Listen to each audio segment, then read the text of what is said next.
Beautiful morning. But it got a little frosty last night. It's 8 o'clock in the morning and there's still frost on the tent.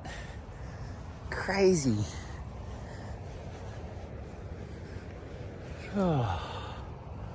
Stand up in the sun and get a little bit of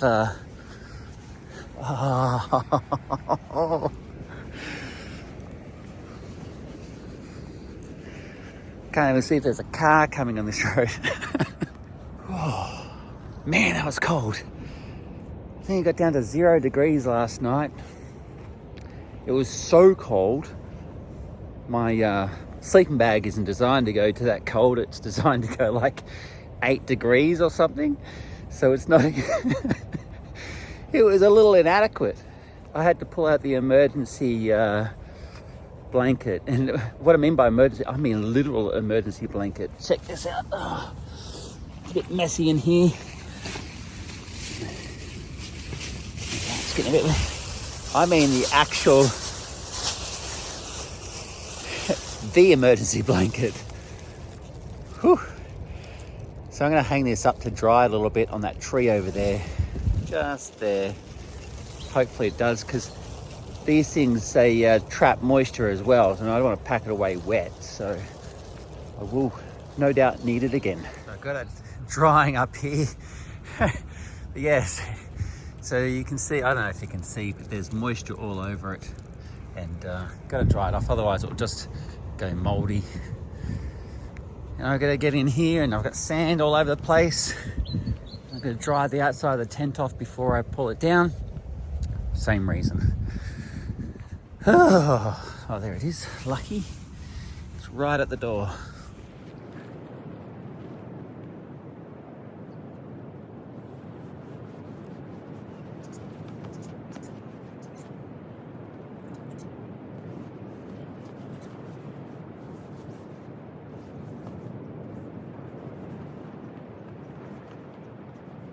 And just like that, leave no trace. Well, unlike other people, I pick it all up, but there's no rubbish bins anywhere, and I don't have it back.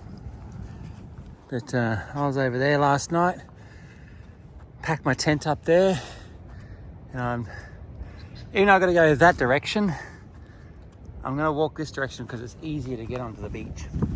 I think there's a human up there. I thought I saw one yesterday, but it must have been a mirage. It's a real human. I had a chat. He's down there fishing. I don't know if you can see him. There he is. Seen quite a few campgrounds along here. That's good to know. Well, not now. I'm already on my way. Oh, what a glorious day. It's just nice and cool, but still sunny. Sunscreen on, don't worry. I am in Australia, that's almost like second skin for us. So yeah, about 10 kilometres to Seaspray, and that's where I've got to make a decision. Do I go to Golden Beach, or do I head up towards Sail? Who knows? Stay tuned. I made it to Seaspray. It looks like I'm just in time for high tide. I just saw some water come up into here. And when that happens, this would be all blocked off and I wouldn't have been able to get across till it goes to low tide again. So I'm very lucky I got here in just in time, really. So I'm going to go up into those trees over there. There's a picnic area, I believe, and sit down and relax a little bit. Of course, there's a fishing landing over there. There's beach access in here. And there's a shop up here apparently, so I'm going to resupply my water. And it looks like this is public bathroom, so I might utilise that while I'm here too. There's picnic tables. Looks good so far, but I am tired. Man, it's hard work hiking on the beach because you're walking so much slower. You don't have a strong footing, so I'm using my hiking stick the whole way, and my feet are killing me. So and my back occasionally hurts. So yeah. It's certainly one of my biggest challenges I've ever done. At Seaspray, I've just had lunch, which was nice, and I was working on my game plan moving forward. It's a gorgeous day, as you can see. It's a little bit chilly, funny enough. But it did get down to like, I think it was 1 degree last night, or 0 or something. Super cold. And I was contemplating getting at the caravan park up here at Seaspray and just kind of, regather and stuff like that. But they wanted $245 for the night, for one night. Are they smoking crack? So I'm roughing it again because there's no way I'm paying that, even if it wasn't broke. Nice little town. My feet are hurting, or my foot is hurting. It's almost like it's bruised now as opposed to, the sore from the damage. Where am I going? Gotta make a decision, left or right. Yeah, about an hour's walk before I decide to settle in for the night. So it's 3 o'clock now. 4 o'clock I'll start looking for somewhere. I was walking along talking to a subscriber. The sun's about to go down in about half an hour. And I noticed over here, this kind of, like here's the road. This is a 100-kilometre-hour zone, right? So you don't want to sleep right there because you get run over. You can't sleep on the other side because there's, well, you could probably go over there. That might be even better because you're protected by the barrier. But in any case, I'm up in here. You can't even see it from here. If you look very closely, there's the tent. So I just came up in here. There's a car coming, so I'm going to quickly bugger off in here. But have a look. Nice. Don't want this car to see me, so I'm going to duck down. Here he comes. You can see how close he is, but couldn't even see the tent, so I'm really happy. So maybe this is a good side. The sun's going to come up from my back here. Any day now. Here he comes. So by the time they come flying by, I don't think they're going to see me here at all. There you go. So here's my view for the night. Pretty good. Lovely sunset over the road. What more can you ask for? I'll show you quickly again from just even there. You can't see the tent. I'm going to close this because, you should always close your tent if you're not going to be with it, just in case little critters decide to come in. So, oh, come on. There you go. Anyone coming? I don't think so. I got my jimmies on.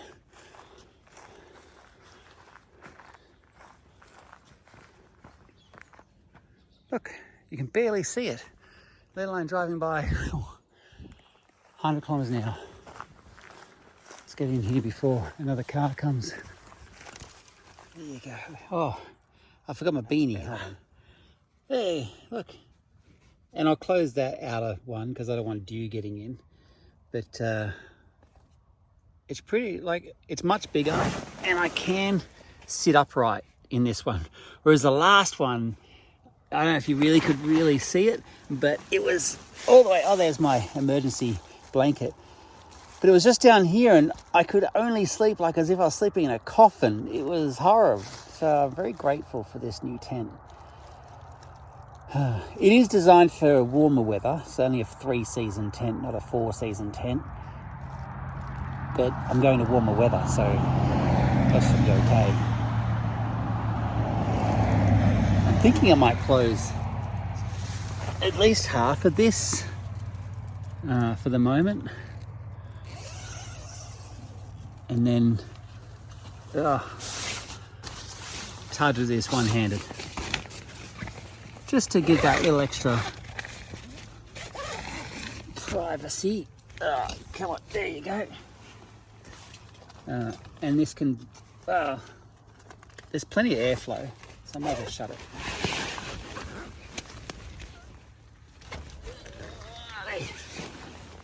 And then close the bug net. There. Oh yeah, look. Pretty good. I'm pretty happy. Well, as happy as I can be.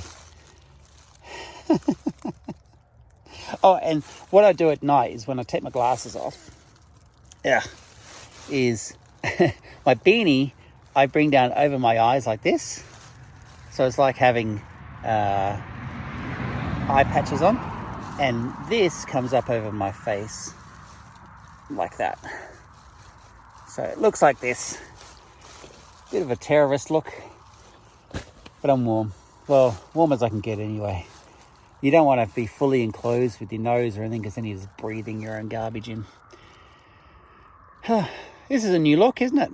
From inside the TARDIS. Well, I'm going to get ready for bed. Well, I'm already in bed, but I'm going to warm up first before it starts getting too cold and get things ready while I can still see. And just fingers crossed, it's not too cold. Oh, that's why things are blurry. I couldn't see squat. Yeah, so before things get too cold, I'll probably get into the sleeping bag and things as well. And that car noise will die down later, I'm assuming. It's not I mean, it's a main road, but it's not like a major road. You know, it's like an artery between two small towns. Yeah, that's how I'd best describe it. Anyway, till the next one, which is probably in the morning. On today's version of Camping with Steve, Australian edition, I've now got to figure out how to get out of here without being seen. Packed everything up, leave no trace. Oh, some people left traces. I didn't leave a trace. I can't hear any cars. Let's go.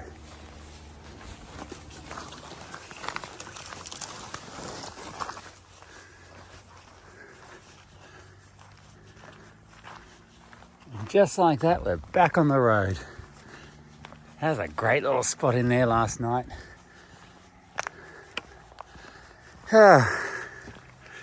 Let's get going. What a sunrise. I'm merging yesterday and today into the same video. I didn't do much videoing yesterday. It was just, I know, one of those days, right? But anyway, I've taken a bypass. I'm not completing 90 Mile Beach for two reasons, basically. One is you can't cross over at the very end into Lake's entrance unless you've got some sort of floating device like a boat or a canoe or something, a dinghy. I don't have. And I didn't want to take the chance of walking the 50 kilometers to the tip only to find out that I couldn't get across. Nobody was there or be able to give me a hand. So I've cut off early and now I'm walking on the highway. I can't remember what even it's called, this road, but it's not bad. It's quite scenic, at least for a road. And I stayed just off the side before. That was pretty good. Nice quiet night. Hearing the cows and the sheep in the background. And I'm on my way to a town called Sale, S-A-L-E. And there, I'm hoping to get a bigger hat. This bucket hat's like nice, but this sun is beating down hard. So I'm thinking about getting just a Bunnings hat or just a cheap and gnarly straw hat. And hopefully that gives me a bit more sun protection. Although today I'm in the shade, but when you walk in front of that sun, it's bad. But there's some really cool places around here. Like over there's a forestry section. You could easily have camped up there last night. Probably wouldn't have been bothered at all.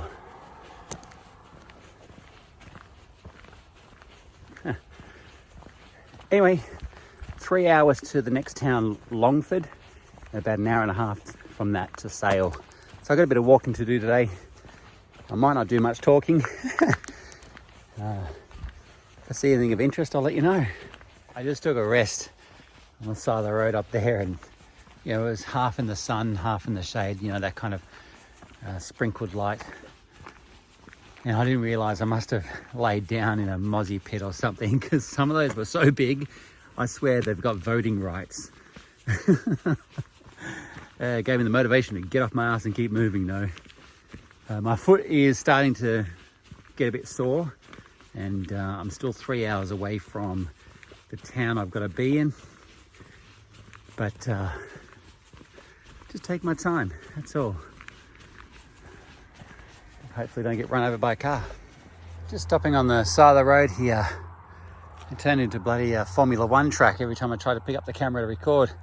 But I'm having sardines. Blech.